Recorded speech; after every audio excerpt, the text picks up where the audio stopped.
Сайн мэдээ. Богдуулын арын замд 536 ширхэг гэрэлтүүлэг хийн.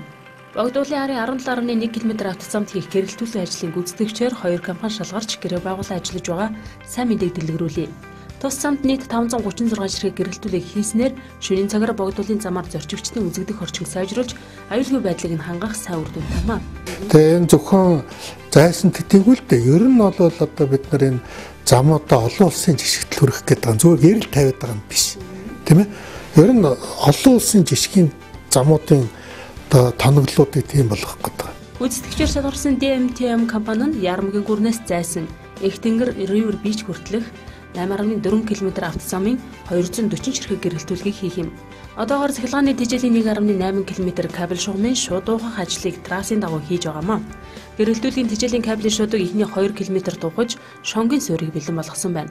Харин Гэгээн цайдан компани нь Баянзүрхийн товчоо талаас эхлэн 270 ширхэг шонгийн суурь суулгах цахилгааны гэрлийн агаарын шугамыг татаж дуусгасан байна. Эхний 1 км-т гэрэлтүүлгийн тэжээлийн кабелийн шууд уухаж тэжээлийн кабелийг татжээ. Энэ мэтээр үргэлжилж байгаа бүтээн байгуулалтын ажил 6 сарын 1-ний дотор дуусах юм байна. Графикаар ямар ч биш явж байгаа. Тэгэл одоо өдөр бүхэл нөхдүүд мэнгээл ингээд үзээд байгаа. Тэгээд дуусчихна. Мөн Богдуулын арын замд 32 м тууцан харшлагыг шинжилэн сольж бетонын төм шинээр суулгасан байна. Нийслэлийн авто замын салбартай холбоотой бас нэгэн сайн мэдээг дуулгая.